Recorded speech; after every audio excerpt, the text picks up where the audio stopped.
Reparem só, nós temos uma diferença muito grande, e a gente tem que perceber isso, entre uma linguagem falada e uma linguagem escrita. E para o processo de interpretação é muito importante isso, perceber essas diferenciações. Uma vez uma aluna fez um trabalho em vídeo, um aluno de escola, eu pedi para que eles produzissem um vídeo documentário acerca do processo escravocrata no Brasil hoje, se realmente nós abolimos a escravatura. Aí ela colocou um áudio, uma narrativa, uma narração que ela falava assim: o Brasil, a abolição da escravatura, algo do tipo, os negros conseguiram a liberdade. Não, os negros viviam em uma condição de escravo no Brasil, mas ainda hoje vivem em uma condição subhumana, degradante. Esse mais combina aí? Não. Porque qual é a diferença entre as ideias? Nenhuma. Se ela pusesse um apesar de a abolição ter acontecido, ainda temos uma relação escrava muito densa no Brasil. Um preconceito, um racismo muito forte no Brasil. E ela não falava isso. Mas a gente fala, gente, direto a gente usa o mais no lugar errado. Direto usamos o mais no lugar errado. Por quê? Porque a gente acha que vai estabelecer coesão textual e a gente coloca um conectivo qualquer. E esse conectivo não é adequado. Aí, isso porque, no momento da fala, a gente tem uma comunicação não planejada. É muito rápido. Ela é fragmentada. Por que ela é fragmentada? Porque você tem tom. O tom diferencia. Você olha para o processo do deboche, quando você diz assim: oh, eu também quero ir. Você quer ir, gente? Você quer ir? Com essa voz?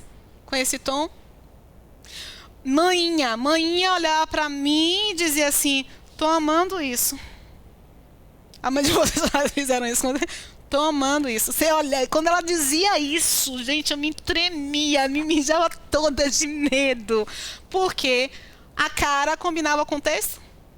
Não. Não tá vendo? Fragmentada no sentido. Você precisa terminar uma frase? Não tá vendo? Você nem disse que não tá vendo o quê?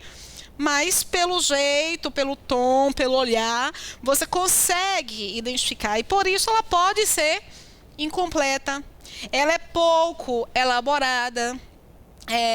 A predominância de frases mais curtas. Você não faz períodos muito longos ou a pessoa dispersa. Então, você tem que apresentar frases mais curtas no momento da comunicação. O pouco uso de passiva. Rosa, o que é esse pouco uso de passiva? Voz passiva, sabe o que é? Quando o sujeito, ele sofre a ação. Pensem numa conversa em que a pessoa esteja o tempo inteiro dizendo: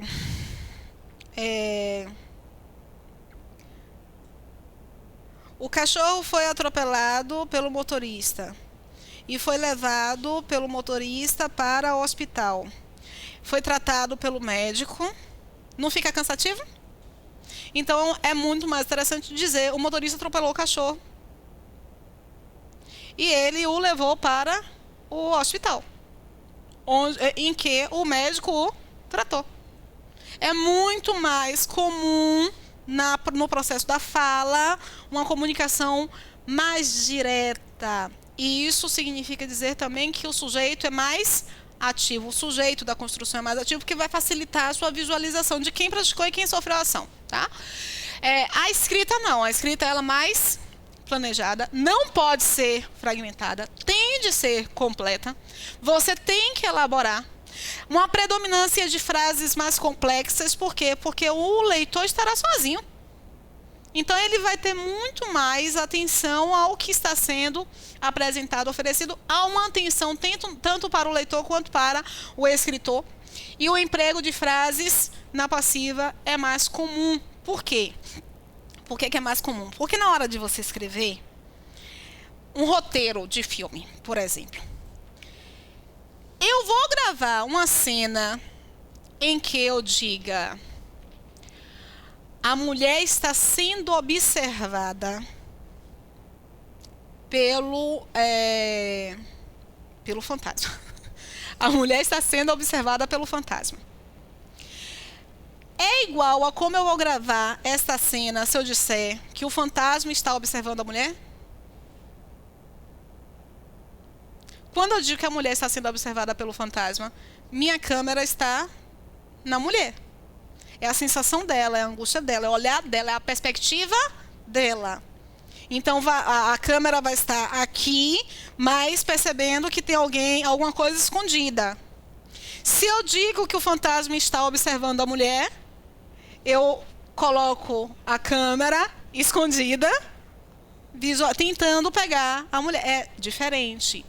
Então, no processo de escrita, como você precisa se colocar na situação, você pode colocar mais uma relação de passividade. Porque o leitor vai ler pensando naquela angústia mesmo. Vocês sabem qual é a diferença entre a tragédia e a comédia? Vocês sabem qual é?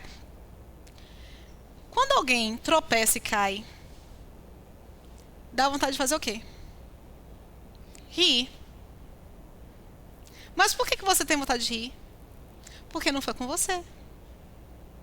No momento que você se coloca na posição da pessoa, se for uma pessoa muito próxima, se for um filho que tropeçou e caiu, o que aconteceu com você? Você se colocou. Então você vai sentir aquela dor, você não vai rir. A não ser que você seja um pai ou uma mãe que pratica bullying, né? Porque vocês sabem que pai e mãe também praticam bullying. Aí você se coloca no lugar. Então deixa de ser engraçado. Passa a ser uma tragédia. É a diferença entre a tragédia e a comédia. É a forma como esse texto é apresentado. Ou colocando você para sentir a empatia, ou distanciando você. Aí, quando você é distanciado, você ri do processo. Tá? Isso é cruel, né, gente? Que até, olha, um enterro engraçado, um filme que apresenta um enterro engraçado. Só é engraçado porque não é sua mãe, não é seu pai, porque se distancia do seu processo e coloca justamente o foco no outro. Olha, gramática, estudar gramática. A gente fica pensando por que a gente tem que estudar gramática se todo mundo sabe conversar. Todo mundo sabe conversar, não é? Não sabe conversar? Eu falo, você entende. Se eu estiver falando com um alemão sem saber alemão e sem ele saber português, a gente vai entender? Não. Por que nós não vamos entender? Porque nós não conseguimos reconhecer o som. Porque nós não conseguimos perceber a palavra. Porque nós não conseguimos analisar o discurso. Nós aprendemos gramática, nós estudamos gramática justamente para compreender como a estrutura de uma comunicação é apresentada. E nós precisamos identificar isso. Por exemplo,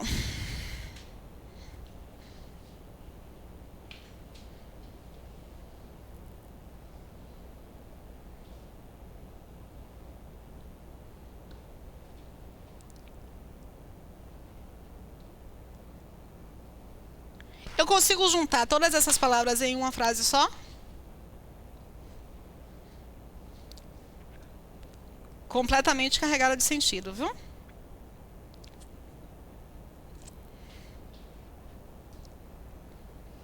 Todas essas palavras em uma construção somente?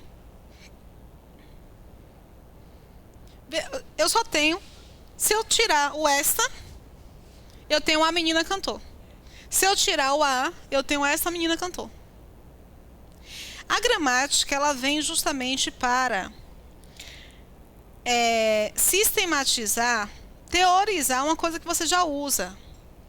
Então você começa a perceber quais são as palavras que podem ficar em determinada posição e estuda essas posições, essas relações. Eu não poderei colocar um pronome demonstrativo e um artigo relacionados ao mesmo substantivo. Ou é um ou É outro. Não posso colocar os dois. Compreender essa organização da frase, compreender como é que gramaticalmente essa estrutura é organizada, vai servir, por exemplo, para nós compreendermos a utilização do acento grave. Eu posso colocar um acento grave, indicativo de crase, nesta construção.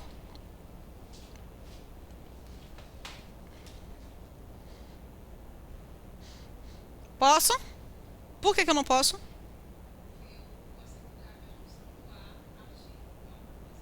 E aí, como eu tenho um esta, que não pode jamais ficar junto com o a, eu não tenho como colocar o acento grave. Porque eu tenho um impedimento aqui. Eu posso colocar um acento grave antes de verbo? Por quê? Porque antes de verbo eu não tenho um a. Eu posso ter uma preposição, mas eu não tenho artigo, a. Então, quando você compreende quando eu posso e quando eu não posso, por causa da organização da frase, colocar um artigo, você consegue perceber se podemos ou não colocar um acento grave. Olha que legal. Se eu digo...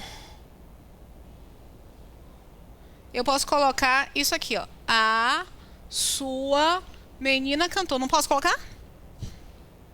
A menina, pensando em interpretação de texto, a menina deixa de ser a sua menina com a ausência desse a? Não. Continua sendo a sua menina. Eu continuo determinando a menina. Vocês sabem o que significa a palavra facultativo? O que significa? É opcional? Não. Facultativo não significa isso. Facultativo significa aquilo que eu posso ou não colocar. Mas, Rose, é a mesma coisa. Espere, espera aí. Eu posso ou não colocar sem alterar o sentido. Eu posso retirar esse a, não posso? A menina vai continuar sendo a mesma? Mas se eu puser somente o a, eu mudo? Eu mudo, não mudo? Deixa de ser especificamente a sua.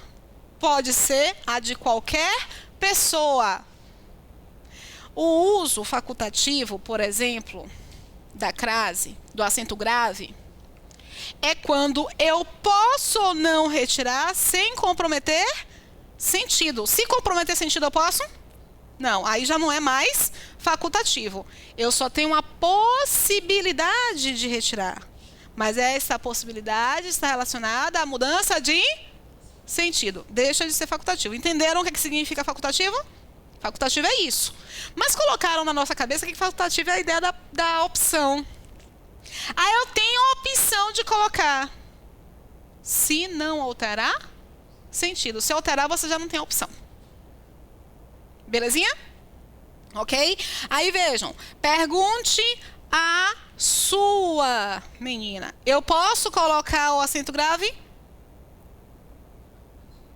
É facultativo. Porque se eu puser o acento grave, significa dizer que eu tenho um A do pergunte mais um A do artigo. Deu para entender direitinho? Ah, eu posso retirar. Agora eu não posso retirar o sua. Retirar o sua, mantenha a frase correta, mas modifica o sentido. Gente, o que tem de questão de interpretação de texto que mexe justamente nisso?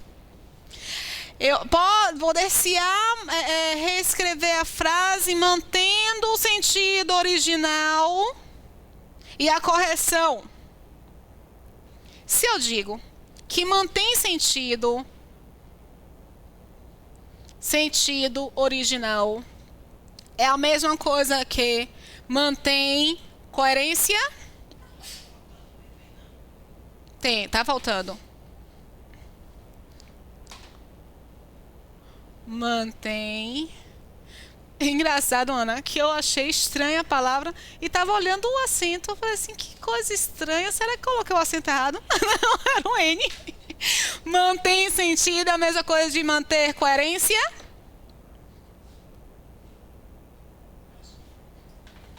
Se eu digo, pergunte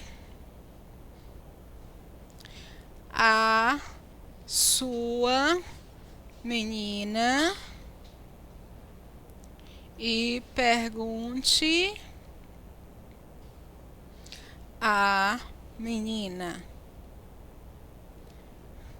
Bom, se ele afirmar aqui que mantém sentido, tá correto? Não, né? Porque a gente sabe que o SUA estabelece aqui uma diferenciação entre as informações. E mantém coerência, tá correto? Aqui está errado, não mantém sentido, mas aqui está correto. Porque manter coerência é manter o quê? Lógica. Se mantém lógica, pode. Deu para entender direitinho? Belezinha? Ok. Só para mim policiar, que horas são? 11h30, vamos lá. Vejam que estas observações de interpretação de texto, eu analisei a partir de quê? A partir de gramática. A partir das relações estabelecidas entre as palavras, da presença ou da ausência, da compreensão do fenômeno de comunicação. Quando a gente pega o fenômeno de comunicação e coloca no eixo da nossa análise, fica mais fácil do que você primeiro decorar a regra para depois analisar a situação. Você primeiro tem que analisar a situação para depois identificar a regra. Deu para entender direitinho? Ok? Vamos lá. Para você analisar, e eu tenho percebido cada vez mais intensamente que analisar o contexto serve para tudo. Serve para perceber a fonética. Por exemplo, aquela frase de um fantástico para Temer ou um fantástico para temer. O som fez a diferenciação do discurso. Isso aqui é a parte de acentuação, de tonicidade, mas também está relacionada à diferenciação entre as palavras. E aí você tem aqui palavra. O momento da gramática que analisa a palavra é a morfologia.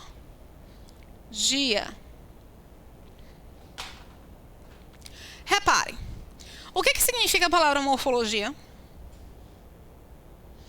Morfo significa forma. Logia significa o quê? Estudo. Ok, Rose, é estudo da forma, beleza. Mas por qual razão Temer é diferente de temer? É só por causa da forma? A forma é igual. Não é igual? A pronúncia é diferente, mas é somente a pronúncia que é diferente? Não. É também a classe gramatical. Porque Temer, o presidente interino, é um substantivo próprio. E temer é um verbo. É uma ação. Então você tem um momento para temer, ação, e um momento para temer, a pessoa. Ou seja, existe um estudo da forma, mas analisando as características no contexto. Porque essas características que vão fazer a diferença. Qual é a palavra que identifica uma ação e poderá ser flexionada em número, tempo, modo e pessoa? É o verbo. Temer é o verbo? Não, porque você não pode conjugar.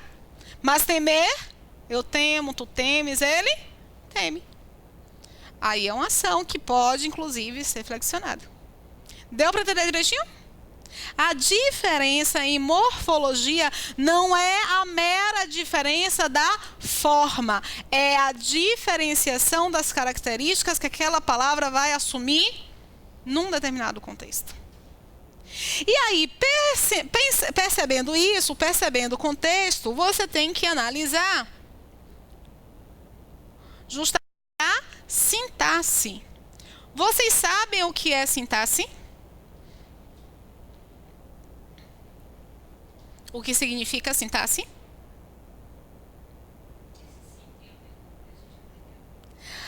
Tem. Oh, que legal. Bacana, porque eu nunca tinha parado para fazer essa análise do sim em sintaxe. A Adriana me perguntou se esse sim tem a ver com o sim que nós aprendemos. Olha que coisa, né? Porque é uma questão de conversa. Nós dialogamos sobre.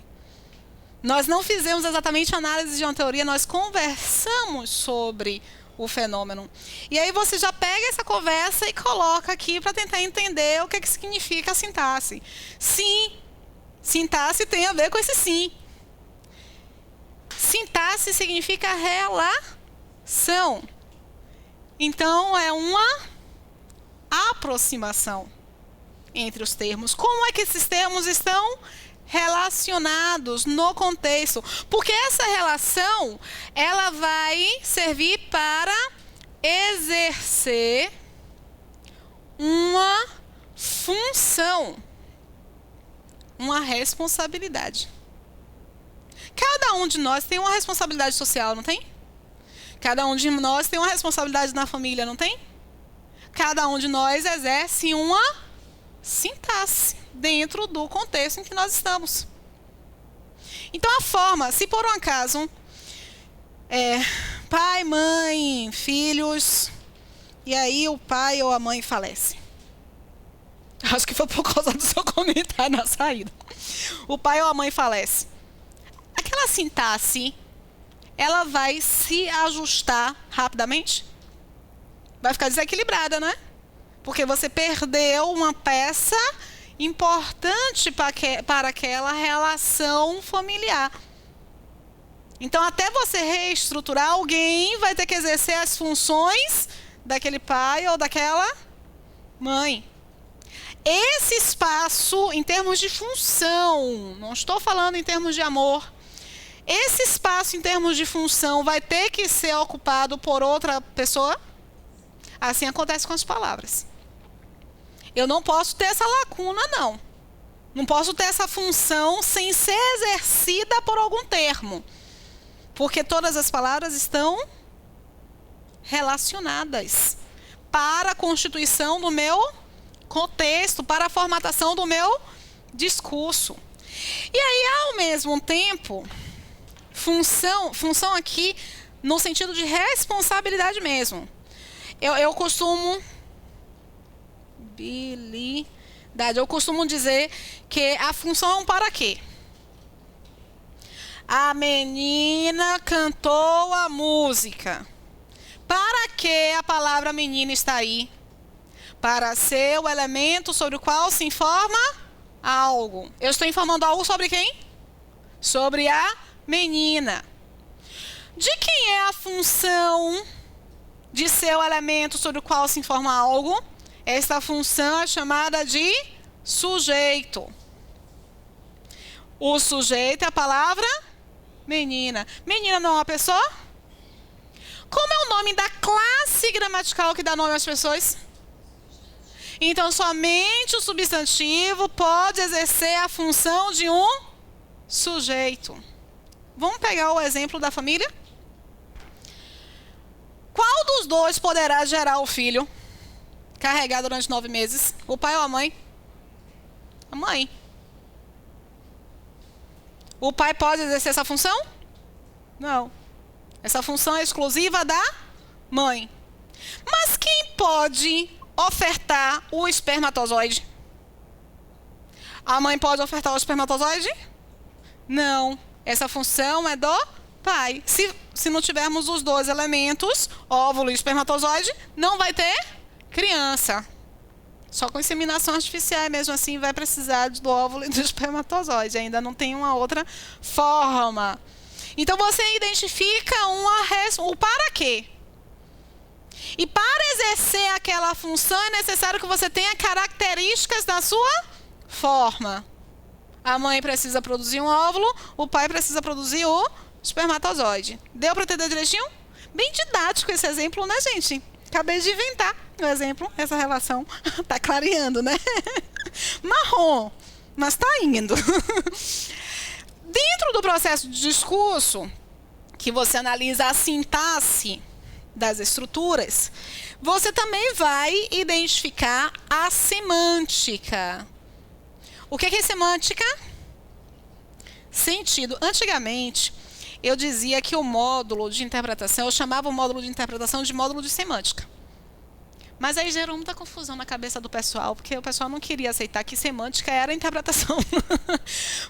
Porque semântica vai nos acompanhar durante todo o processo. Eu falo sobre semântica em fonética e ortografia, em morfologia, em morfossintaxe. Gente, eu falo de semântica até quando em sintaxe eu estou trabalhando com pontuação.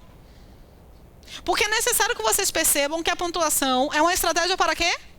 Para estabelecer o sentido. Então, se eu não analisar o sentido, eu não consigo aprender pontuação. Deu para entender direitinho? Ok? Belezinha? Posso seguir, não posso? Vamos lá. Esse slide eu acho massa. Tem tanto tempo que eu não trabalho com esse slide. Dá até saudade. Porque ano passado eu não trabalhei com essa sequência de slides. No primeiro semestre de 2015, eu trabalhei com uma outra sequência de slides. E aí eu estava procurando o material para fazer os ajustes e decidi pegar os slides iniciais de quando eu introduzi interpretação no programa. Sintaxe versus semântica. O que é sintaxe mesmo? Relação entre as palavras. E semântica? Sentido. São a mesma coisa? Não, são coisas diferentes, mas que cooperam, tá? Vocês conseguem entender claramente a frase amar pode dar certo? Quantos verbos nós temos ali? Na verdade, eu deveria ter colocado morfologia versus sintaxe versus semântica.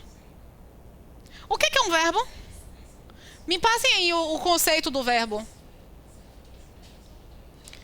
Me dê o conceito de verbo. Primeiro pensem no conceito de verbo. O que é um verbo, gente? Verbo é uma palavra que dá uma ideia de ação, de estado, de fenômeno natural. É a ideia do estado. Tá pobrinho, viu? O conceito de verbo aí tá micho. Vamos...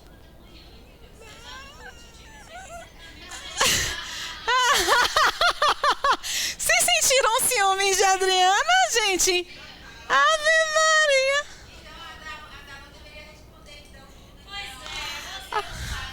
Olha. Pelo amor de Deus. Não transfiram isso pra mim, não, porque foi Miriam, viu?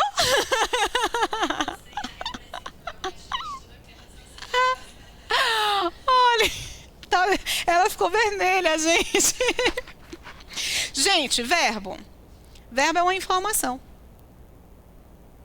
Quando eu passo para vocês uma informação, eu tenho um verbo. Quantas informações eu quero passar ali? 3 informações, tem certeza? Quantas? Uma. Qual é a informação? É amar mesmo?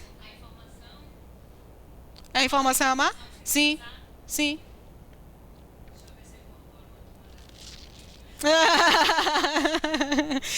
E eu comecei a aula dizendo que cada turma é diferente. Ok. A informação está exatamente no amor ou no pode dar? Alguma coisa pode dar? Certo. Olha o que a Adriana fez. Ela fez uma coisa muito bacana, não é para puxar o saco, não. Só para poder redimir Miriam. Ela não falou amar. Ela falou amor. E amor é um verbo? Não, amor é uma coisa. Porque a Adriana, ela percebeu que Uma coisa pode dar certo. Eu tenho uma informação em uma coisa sobre a qual eu informo algo. Verbo é aquela classe gramatical que passa para nós uma informação.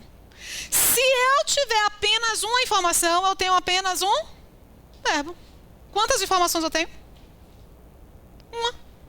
Mas, Rosa, eu estou vendo. É porque vocês concentraram na cabeça de vocês a ideia de que morfologia é somente a forma. Não. Você tem que analisar a sintaxe junto com a semântica. Se eu só tenho uma informação, eu só tenho um verbo. Mas essa informação, eu estou passando essa informação com quantos verbos? Com duas estruturas verbais, mas é apenas uma informação. É o que a gente chama de locução. Locução é quando eu tenho duas ou mais palavras com apenas uma referência morfológica. Se eu tenho apenas uma ideia, uma informação e dois verbos, significa dizer que eu tenho locução verbal.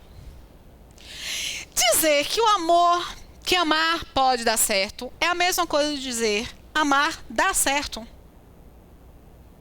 É a mesma coisa? E aí você tem, nesta locução, essencialmente a informação está no dá. É o que a gente chama de verbo principal. Por que verbo principal? Porque é ele que carrega a informação principal. E o pode é o quê? É a possibilidade. É ele que está marcando a possibilidade, mas ele não está informando, ele está apenas diferenciando. É uma possibilidade, é um verbo auxiliar. Ele é auxiliar porque ele está introduzindo essa ideia da possibilidade para a informação que eu quero passar. Deu para entender direitinho? Amar é verbo? Não. Porque morfologia é você analisar a forma no contexto com as suas características.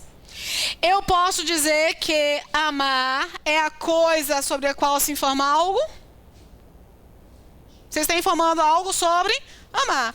Então, quando você informa algo sobre uma coisa, esta coisa é um substantivo.